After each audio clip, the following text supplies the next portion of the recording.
아버지, 하나님의 말씀은 언제나 우리에게 완전한 해답이며 하나님 아버지여 위로이며 승리이며 영광입니다.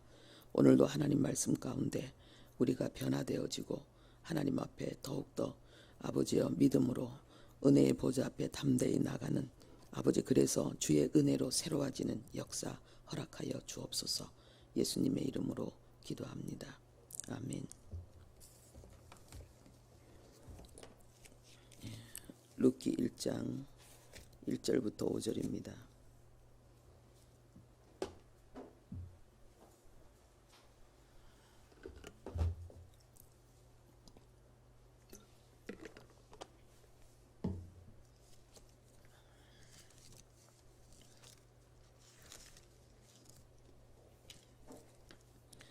룻기 1장 1절부터 5절 함께 합독하겠습니다. 사사들이 치리하던 때에 그 땅에 흉년이 드니라. 유다 베들레헴의 한 사람이 그의 아내와 두 아들을 데리고 모압 지방에 가서 거류하였는데 그 사람의 이름은 엘리멜렉이요 그의 아내의 이름은 나오미요 그의 두 아들의 이름은 말론과 기련이니 유다 베들레헴 에브라 사람들이더라. 그들이 모압 지방에 들어가서 거기 살더니 나오미의 남편 엘리멜렉이 죽고 나오미와 그의 두 아들이 남았으며 그들은 모압 여자 중에서 그들의 아내를 맞이하였는데 하나의 이름은 오르바요 하나의 이름은 룻이더라. 그들이 거기에 거주한 지 10년쯤에 말론과 기럨 두 사람이 다 죽고 그 여인은 두 아들과 남편의 뒤에 남았더라. 아멘.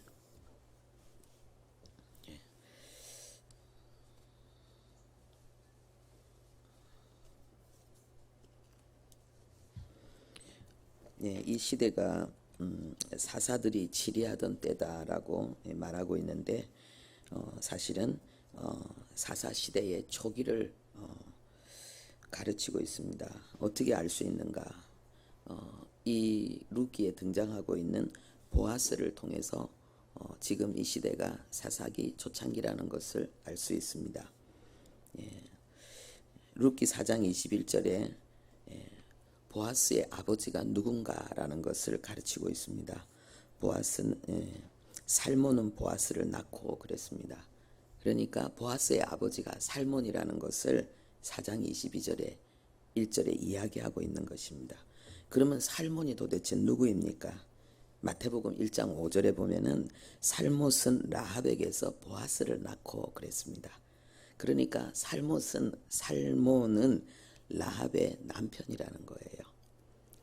여러분, 라합이 누굽니까? 이스라엘 백성들이 가나안 땅을 정탐할 때에 그때 두 정탐꾼을 숨겨준 기생 라합. 그러니까 그 두 정탐꾼 중에 한 사람이 살몬이었던 거죠. 그래서 그때 이제 서로 썸씽이 일어난 거예요. 그래서 결국은 이 살몬이 라합과 결혼을 해서 낳은 아들이 보아스였다는 거예요. 그러니까 초창기 사사시대라는 것을 우리에게 가르치고 있습니다. 그러면은 이 보아스는 누구의 아들입니까? 라합의 아들이라는 거죠. 이방 여인 이 룻을 아내로 맞이한다는 것은 쉬운 일이 아닙니다. 그런데 어떻게 보아스는 다른 친족은 거절했잖아요. 그런데 어떻게 보아스는 룻을 아내로 맞이할 수 있었을까? 자기 어머니가 이방 여인이잖아요.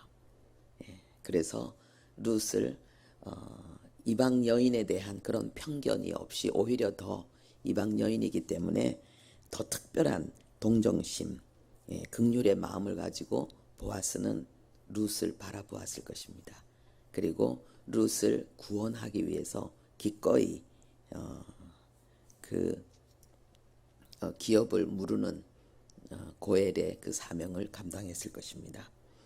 우리가 이런 것들을 통해 본다면은 정말 그 하나님의 절대 주권, 하나님께서 하나님의 백성을 구원하기 위해서 행하시는 그 역사는 너무나도 완벽하다는 거죠. 그러니까 하나님께서 이 룻을 그 성상과부라 그러잖아요. 젊은 나이에 남편을 잃고 홀로 된 여자. 이 룻을 하나님께서 그 아름다운 신앙을 축복하시기 위해서 하나님께서 행하시는 그 완벽한 그 섭리의 역사, 그것을 우리가 볼 수 있는 것입니다.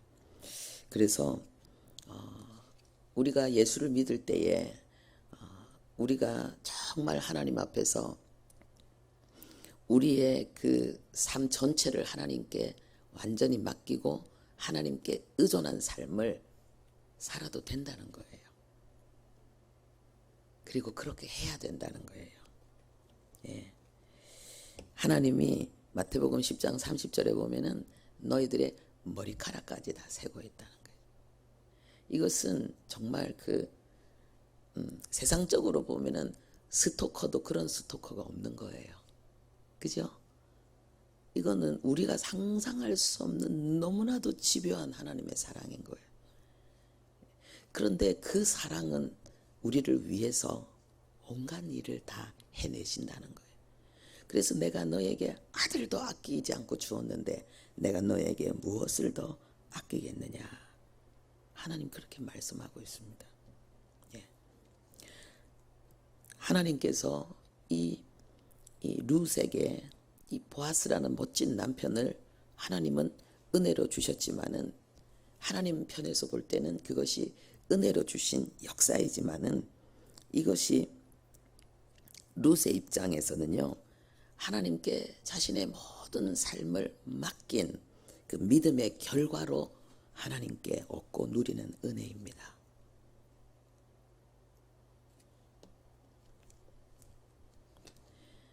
왜냐하면은 성경에 하나님의 그 많은 기적의 역사들에 대해서 우리 주님도 증언하신 것이 뭐냐? 내 믿음이 너를 구원하였다. 내 믿음대로 될지어다.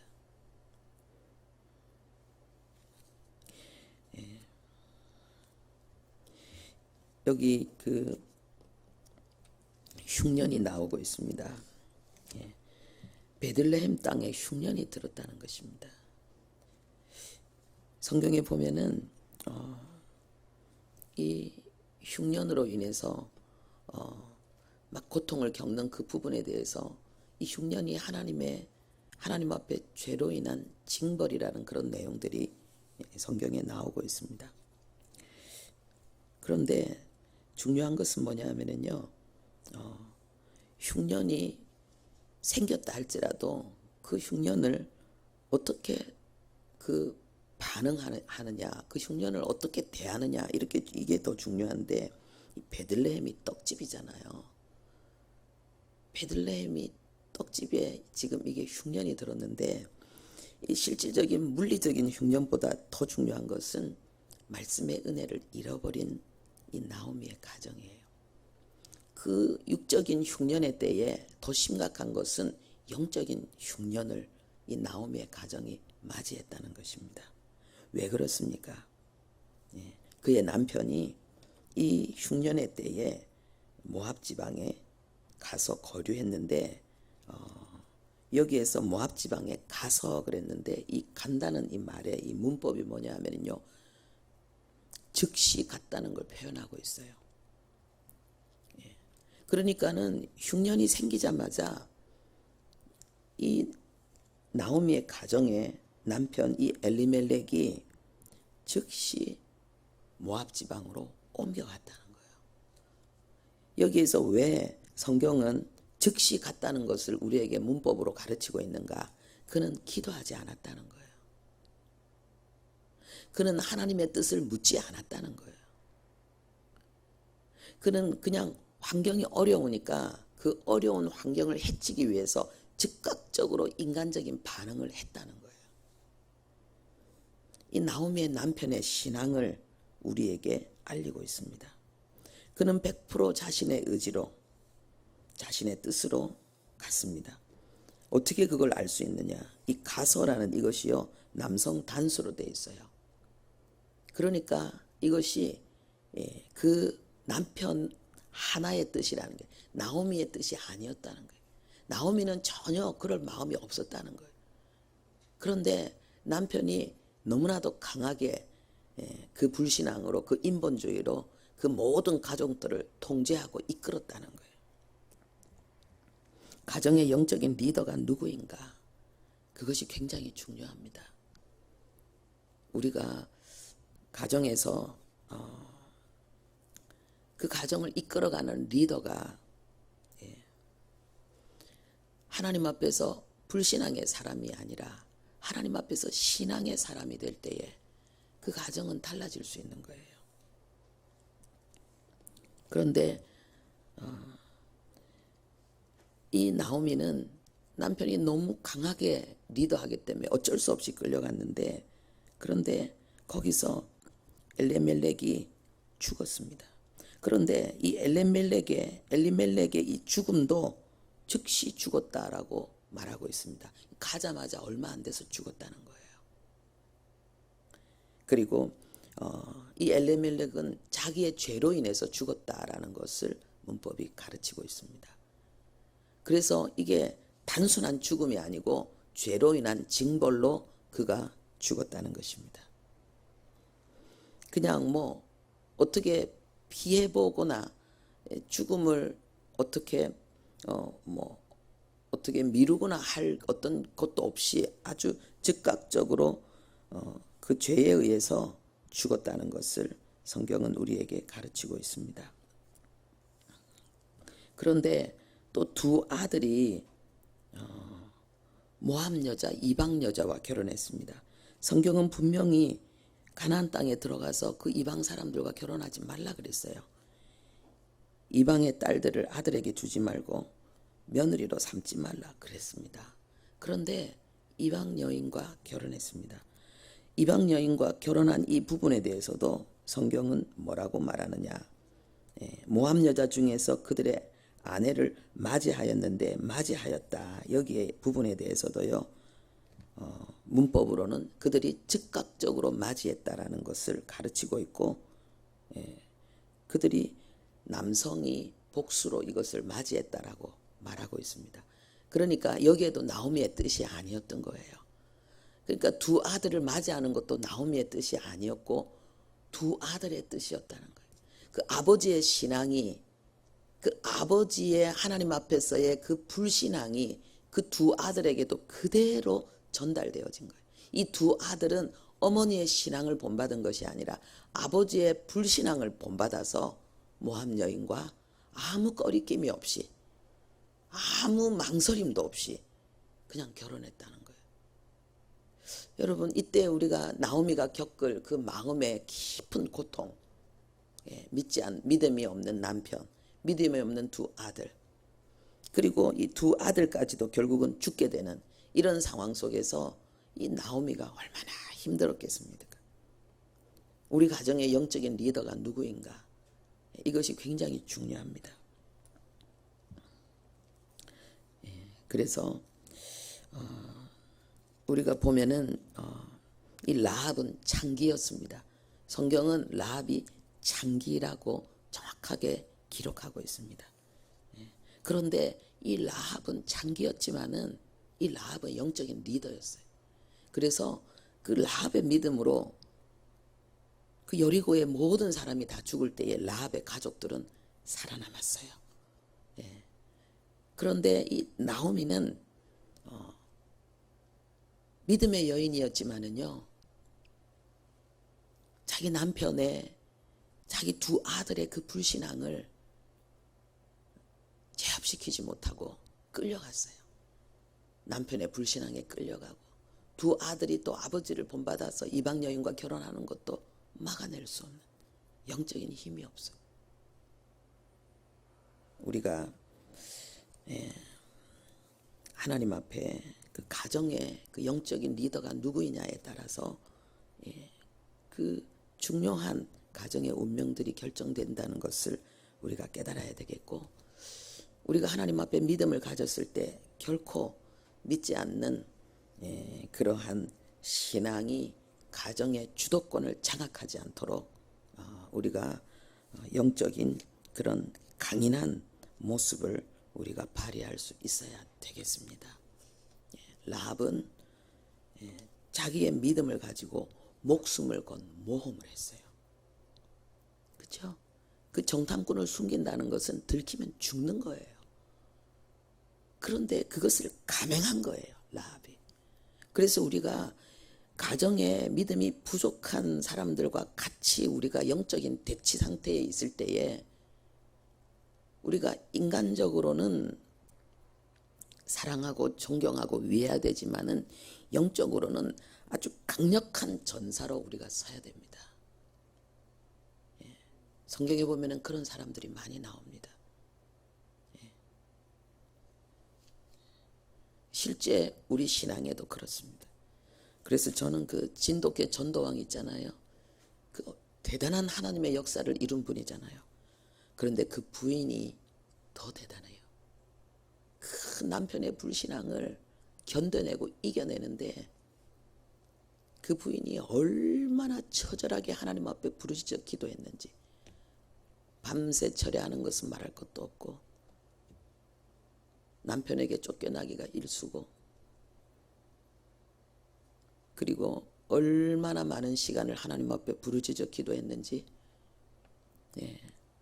나중에는 시어머님은 주님 앞에 돌아왔을 때에 새벽에 나가면 12시까지 기도하고 집에 돌아왔다는 거예요. 새벽 기도 마치면 12시까지 기도했다. 무엇을 위해서? 하나님, 우리 남편 변화시켜달라고.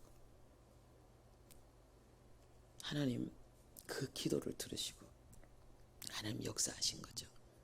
그래서 가정의 그 영적인 리더가 되기 위해서 먼저 믿는 사람들, 하나님 앞에 믿음의 우뚝 선 자로 그 가정을 리더하기 위해서 하나님 앞에 목숨 건 분투가 필요하다라는 것을 우리가 기억해야 되겠습니다. 기도하겠습니다. 하나님 아버지, 나오미의 가정에 영적인 주도권이 불신앙 남편에게 있을 때에 하나님, 주님, 그 가정은 언약의 땅을 버리고 이방 땅으로 위기를 모면하기 위해서 인간적인 방법으로 나갔습니다. 또 두 아들이 하나님 그 불신앙의 영적인 주도권을 가지고 이방 여인을 아내로 맞이했습니다. 그러나 남편이 죽고 두 아들이 죽고 영적인 주도권이 나오미에게 넘어왔을 때에 나오미는 하나님을 전적으로 의지하는 가장 절박한 고통과 아버지 어려움의 순간이지만은 하나님 아버지, 그 하나님을 의지하는 그 믿음에 하나님은 역사하셔서 그때부터 신비한 하나님의 역사가 이 가정에 일어났습니다. 아버지 하나님이여, 우리가 가정의 영적인 주도권을 하나님의 사람에 의해서 아버지 그 주도권이 행사되어질 수 있도록 역사하여 주옵소서. 아버지여, 믿지 않는 아버지 자들과 특별히 우리가 함께 아버지여 주님 살아갈 때에 아버지여 믿는 자들이 하나님 영적인 주도권을 가지고 가정을 이끌어갈 수 있는 강력한 빛의 용사들로 일어날 수 있도록 은혜 베풀어 주옵소서. 예수님의 이름으로 기도합니다. 아멘.